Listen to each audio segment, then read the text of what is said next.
Hello friends, welcome to our channel. நம்ம சேனல்ல CSER net mathematics prepare பண்றவங்களுக்காக தொடர்ந்து videos கொடுத்துட்டே இருக்கோம். நான் ஜெனரல் ஆப்டிட்யூட் எப்படி ப்ரிப்பேர் பண்ணணும் அப்படின்னு நிறைய பேர் என்கிட்ட மெசேஜ் பண்ணியிருந்தீங்க. அதுக்காக ஜெனரல் ஆப்டிட்யூட் எப்படி ப்ரிப்பேர் பண்ணணும், என்னென்ன டாபிக்ல எது எது முக்கியமான கொஸ்டின்ஸ் வரும், எந்த டாபிக் ரொம்ப இம்பார்ட்டன்ஸ், எந்த டாபிக் லெஸ் இம்பார்ட்டன்ஸ், என்ன ரெஃபரன்ஸ் புக்ஸ் அப்படிங்கிறது விஷயமா டீட்டெயில்டாக இன்றைக்கி தெரிஞ்சுக்க போகிறோம்.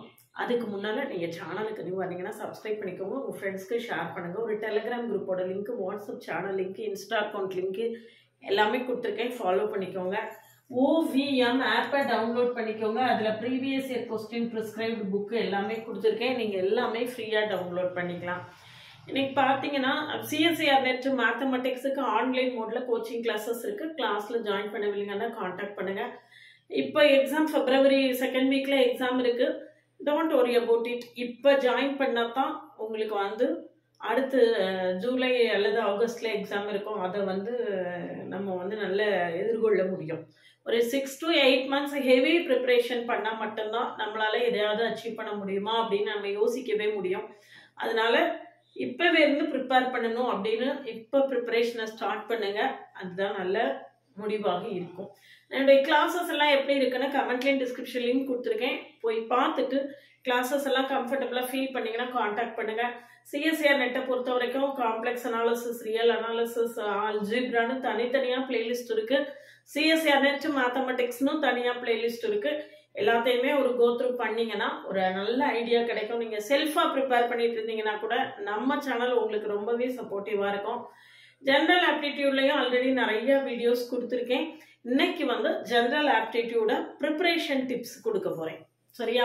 இப்போ ஜெனரல் ஆப்டிடியூடுக்கு நம்ம என்ன ப்ரிப்பேர் பண்ணணும் அப்படின்னு கேட்டிங்கன்னா 9th 10th CBSE புக்ஸு தான் ஆக்சுவலாக ரெஃபரன்ஸ் என்ன அப்படின்னு கேட்டிங்கன்னா 9th 10th CBSE maths books தான் ரெஃபரன்ஸ். இருந்தாலும் நம்மளுக்கு என்னென்ன படிக்கலாம் அப்படின்னு சொல்லணும். நம்பர் தியரியில் 2 to 4 கொஸ்டின்ஸ் வரும். ஜெனரல் ஆப்டிடியூடை பொறுத்த வரைக்கும் நம்மளுக்கு 2 மார்க்கு, நெகட்டிவ் மார்க் 0.5. இந்த ஜெனரல் ஆப்டிடியூட்ல நம்மளுக்கு 15 கொஸ்டின்ஸ் அட்டென்ட் பண்ணணும். 25 கொஸ்டின் கொடுத்துருப்பாங்க, 20 கொஸ்டின் கொடுத்துருப்பாங்க, 15 கொஸ்டின்ஸ் அட்டென்ட் பண்ணணும். இதுல நீங்க 15 into 2 அப்படி கம்ப்ளீட்டா ஒரு நெகட்டிவ் மார்க்கு கூட வராம 30 மார்க்ஸை கம்ப்ளீட்டா ஸ்கொயர் பண்ணிட்டீங்கன்னா நிச்சயமா அது ஒரு பெரிய கெயினா இருக்கும். உங்களுடைய சக்சஸை அதுக்கப்புறம் யாராலையும் தடுக்கவே முடியாது. அதனால எந்த அளவுக்கு நீங்க மேஜருக்கு இம்பார்ட்டன்ஸ் கொடுக்குறீங்களோ அதே அளவுக்கு ஜெனரல் ஆப்டிடியூடுக்கு இம்பார்ட்டன்ஸ் கொடுத்து படிங்க. அப்படி படிச்சா மட்டும்தான் CSER நெட்டை ஈஸியா கிளியர் பண்ண முடியும். ஏன்னா ஜெனரல் ஆப்டிடியூடு தான் கேம் சேஞ்சர். ஜெனரல் ஆப்டிடியூட் தான். அதை நல்லா பண்ணிட்டீங்க அப்படின்னா, இப்போ மேத்ஸ் ப்ரிஃபரபிளி நீங்கள் மேத்ஸ் கேண்டிடேட்டா இருந்தீங்க அப்படின்னா இந்த ஜெனரல் ஆப்டிடியூட் ஒரு ஜுஜுபியாக தான் இருக்கும். அது ஒரு விஷயமாகவே இருக்காது, ரொம்ப ஈஸியாக கோத்ரூ பண்ணிடலாம். அதனால இதை நல்லா கான்சன்ட்ரேட் பண்ணி படிங்க. அப்படின்னா தான் உங்களால் நல்ல ஸ்கோர் வாங்க முடியும். நம்பர் தியரியில் 2 to 4 கொஸ்டின்ஸ் இருக்கும். ப்ராபபிலிட்டி, பெர்முடேஷன், காம்பினேஷன்ஸில் 1 or 2 கொஸ்டின்ஸ் இருக்கும். டிஸ்டன்ஸ் அண்ட் டைரக்ஷன், அதாவது ஆக்சுவலாக ட்ரிகனாமெட்ரி தான். இது ட்ரிகனாமெட்ரி பேஸ் பண்ணி தான் கொஸ்டின்ஸ் இருக்கும். அந்த அவர் பேர் என்ன, ட்ரிகனாமெட்ரி, பித்தகரஸ் தியரத்தை பேஸ் பண்ணி தான் எல்லா ப்ராப்ளம்ஸுமே இருக்கும். அல்ஜிப்ரா, அதாவது ஏஜ் ப்ராப்ளம்ஸ், அது எல்லாமே அது 1 or 2 கொஸ்டின்ஸ் வரும். Statistics, that means mean, median, mode, அது ரிலேட்டடாக 1 or 2 கொஸ்டின்ஸ் இருக்கும். ப்ராஃபிட் அண்ட் லாஸ்ல 1 or 2 கொஸ்டின்ஸ் இருக்கும். ப்ராஃபிட் அண்ட் லாஸ்ல சிம்பிள் இன்ட்ரெஸ்ட், காம்பவுண்ட் இன்ட்ரெஸ்ட் எல்லாமே அதுக்குள்ளே வந்துடும். அடுத்தது ஜியாமெட்ரி. நம்ம பிளேன் ஜியாமெட்ரி நம்ம 10 படிச்சிருப்போம் பார்த்தீங்களா, டிகிரி எல்லாம் கண்டுபிடிக்கிறது. அது 1 to 3 கொஸ்டின்ஸ் இருக்கிறதுக்கு வாய்ப்பு இருக்கு. Mensuration 2 to 4 question. மென்சுரேஷன்னா நம்மளுக்கு இந்த வால்யூம், இந்த ஷேப்ஸ் எல்லாம் கொடுத்து ஷேப்ஸ் கூட ஏரியா, வால்யூம் எல்லாம் கண்டுபிடிப்போம் இல்லையா, அது. அடுத்த டேட்டா இன்டர்பிரேஷன், அது பார் சார்ட், கிராஃப் எல்லாம் அதுல 1 or 2 கொஸ்டின்ஸ் இருக்கும். செட் தியரியில நம்ம வென்டைகிராம் போட்டு செய்யக்கூடிய ப்ராப்ளம்ஸ்ல 1 or 2 கொஸ்டின்ஸ் கட்டாயமா இருக்கும். அதுல 2 to 3 கொஸ்டின்ஸ் வர வாய்ப்பு இருக்கு. அப்புறம் லாஜிக்கல் பசில்ஸ் நீங்க லாஜிக்கா திங்க் பண்ணி தான் அட்டென்ட் பண்ணணும். கேலண்டர் ப்ராப்ளத்துல 1 வரும், கிளாக் ப்ராப்ளத்துல 1 வரும். ட்ரெயின்ல டிராவல் பண்ணும்போது இங்க இருந்து அங்க டிராவல் பண்ணா இவ்வளவு இருக்கும், இங்க இருந்து ரிட்டர்ன் வந்தா இவ்வளவு இருக்கும், அந்த ப்ராப்ளம் வரும் பார்த்தீங்களா, அதுல இருந்து ஒரு கொஸ்டின் கட்டாயமா இருக்கும். அடுத்து series formation, arithmetic progression, geometric progression, அதுல 2 to 4 கொஸ்டின்ஸ் வரும். அப்புறம் கிராஃப் ஆஃப் ஏ ஃபங்க்ஷன், ஒரு ஃபங்க்ஷன் புக்கோட கிராஃபை கொடுத்து அது ரிலேட்டடாக கொஸ்டின் கேட்டிருப்பாங்க. அதில் 1 to 3 கொஸ்டின்ஸ் வர்றது வாய்ப்பு இருக்கு.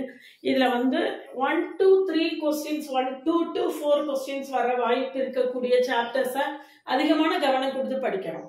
இது இது தென் இது இது இது அப்புறம் இது இது இதெல்லாம் வந்து அதிகமான கவனம் கொடுத்து படிச்சிங்க அப்படின்னா அந்த 15 கொஸ்டின்ஸை நம்ம ஈஸியாக என்ன செய்திடலாம், தூக்கிடலாம். இந்த மாதிரி கவனமாக நம்ம படித்தா மட்டும்தான் நம்மளால என்ன செய்ய முடியும், கொஞ்சம் ஓரளவுக்கு நல்லா இது பண்ணி படிக்க முடியும். சரியா? இது வந்து இயர் பை இயர் வேரி ஆகும். ஒரு ஆல்மோஸ்ட் ஆவரேஜாக நான் சொல்லியிருக்கேன் என்ன மாதிரி படிக்க வேண்டியது இருக்கும் அப்படிங்கிறத சொல்லியிருக்கேன். இந்த ஜென்ரல் ஆப்டிடியூடை பொறுத்த வரைக்கும் நம்மளுக்கு கஜேந்திர புரோஹித் டாக்டர் கஜேந்திர புரோஹித்தோடைய புக்கு வந்து ரொம்ப எளிமையாக ஈஸியாக நீங்களே அண்டர்ஸ்டாண்ட் பண்ணிக்கக்கூடிய அளவில் இருக்கும். அதில் என்ன விஷயம் அப்படின்னு கேட்டிங்கன்னா டெஸ்ட்டு, இது அவ்வளோ சாப்டர்ஸுக்கும் chapter wise test, mark test எல்லாம் எழுதி பார்க்குற மாதிரி டெஸ்ட்டு கொஸ்டின் பேப்பர்ஸோட இருக்கும். அதனால நீங்கள் டெஸ்ட் அட்டன் பண்ணி பார்க்கணும் அப்படின்னு சொன்னீங்கன்னா இந்த doctor Gajendra Purohit book concepts ரொம்ப எளிமையாக கொடுத்துருப்பாரு. ரொம்ப இதுவும் இதாக இருக்கும். அதே மாதிரி கிறிஸ்டி வர்கீஸ் தான் மெயினான புக்கு. அது ஃபுல்லாக டீட்டெயில்டு கான்செப்ட்ஸ் இருக்கும். 20 இயர்ஸ் கொஸ்டினை கம்ப்ளீட்டாக சால்வ் பண்ணியிருப்பாங்க. இந்த 2 புக்கில் எது வேணாலும் ரெஃபர் பண்ணலாம், ரெண்டையுமே கூட ரெஃபர் பண்ணலாம், தப்பே கிடையாது. இந்த புக்ஸை வச்சு நீங்கள் நல்லா ப்ரிப்பேர் பண்ணீங்கன்னா இந்த 15 கொஸ்டின்ஸையும் நீங்கள் ஈஸியாக என்ன செய்திடலாம், அச்சீவ் பண்ணிடலாம். நிச்சயமாக ஈஸியாக உங்களால் அச்சீவ் பண்ணிட முடியும். அப்போ இதில் 15 கொஸ்டின்ஸுக்கும் 15 into 2 30 மார்க்ஸ் நீங்கள் ஸ்கோர் பண்ணிட்டீங்க அப்படின்னா உங்களுடைய டோட்டல் ஸ்கோர் வந்து டக்குன்னு ரைஸ் ஆகிடும். டக்குன்னு ரைஸ் ஆகும்போது அதுக்கப்புறம் செக்ஷன் பியில் நெகட்டிவ் மார்க் இருக்கும், செக்ஷன் சியில் மோர் தென் 1 ஆப்ஷன் கரெக்டாக இருக்கும். அதெல்லாம் நம்ம பார்த்து என்ன செய்திடலாம், அட்டன் பண்ணுறலாம். ஆனால் ரொம்ப கான்ஃபிடென்ஸோட செக்ஷன் ஏ அட்டன் பண்ணும்போது தான் செக்ஷன் பியும் செக்ஷன் சியும் நல்ல தைரியமாக நம்மளால அட்டன் பண்ண முடியும். அதனால செக்ஷன் ஏ மேஜருக்கு என்ன இம்பார்ட்டன்ஸ் கொடுத்து படிக்கிறீங்களோ, ஆமாம் ஜென்ரல் ஆப்டிடியூட் தானே கடைசி நேரம் படிக்கலாம் அப்படின்னு தூர வைக்காதீங்க. ஜென்ரல் ஆப்டிடியூடுக்கு நிறைய ப்ரையாரிட்டி கொடுக்கணும். மேத்ஸ் கேண்டிடேட்ஸை பொறுத்த வரைக்கும் அது ஒரு பெரிய விஷயமே கிடையாது, ரொம்ப ஈஸியாக பண்ணிடலாம். அதனால கட்டாயமாக இது ரிலேட்டடாக ப்ரிப்பேர் பண்ணுங்கள். இதை ஸ்கிப் பண்ணிவிட்டு சிஎஸ்சிஆர் நெட்டை கிளியர் பண்ண முடியாது. செக்ஷன் ஏவை ஸ்கிப் பண்ணி இதை கிளியர் பண்ண முடியாது. அது மட்டும் நல்லா ஞாபகத்தில் வச்சுக்கோங்க. சேனலுக்கு நியூ வந்தீங்கன்னா சப்ஸ்கிரைப் பண்ணிவிட்டு உங்கள் ஃப்ரெண்ட்ஸ்க்கெல்லாம் ஷேர் பண்ணுங்கள். சிஎஸ்சிஆர் நெட் மேத்தமெட்டிக்ஸுக்கு ஆன்லைன் கோச்சிங்கில் ஜாயின் பண்ணவில்லைங்கன்னா காண்டாக்ட் பண்ணுங்கள். கிளாஸஸ் எப்படி இருக்குன்னு கமெண்ட்லையும் டிஸ்கிரிப்ஷன் லிங்க் கொடுத்துருக்கேன், போய் பார்த்துட்டு கிளாஸஸ் கம்ஃபர்டபுளாக ஃபீல் பண்ணிங்கன்னா காண்டாக்ட் பண்ணுங்கள். என்னுடைய பிளேலிஸ்ட்டு ஷார்ட்ஸ் எல்லாம் வாட்ச் பண்ணுங்கள் கண்டினியூஸாக. நீங்கள் செல்ஃபாக ப்ரிப்பேர் பண்ணிட்டு இருந்தீங்கன்னா என்னுடைய பிளேலிஸ்ட் உங்களுக்கு ரொம்பவே சப்போர்ட்டிவாக இருக்கும். அதனால் எதுவாக இருந்தாலும் நம்ம கூட தொடர்ந்து ட்ராவல் பண்ணிங்கன்னா நிச்சயமாக சிஎஸ்சிஆர் நெட் கிளியர் பண்ணுறதுக்கு நம்ம சேனல் உங்களுக்கு ஃபுல் ஃப்ளெட்ஜாக சப்போர்ட் பண்ணோம். அப்போ இதில் வந்து ஓவிஎம் ஆப்பை டவுன்லோட் பண்ணிக்கோங்க. அதில் previous year question prescribe book எல்லாமே கொடுத்துருக்கேன், நீங்கள் ஃப்ரீயாக டவுன்லோட் பண்ணிக்கலாம். அதனால் இன்ஸ்டா அக்கௌண்ட்டை ஃபாலோ பண்ணுங்கள். வாட்ஸ்அப் சேனல் டெலிகிராம் குரூப்லலாம் ஆட் ஆகிக்கோங்க. நம்மளுடைய அப்டேட்ஸ் உடனே அதில் கிடைக்கும்.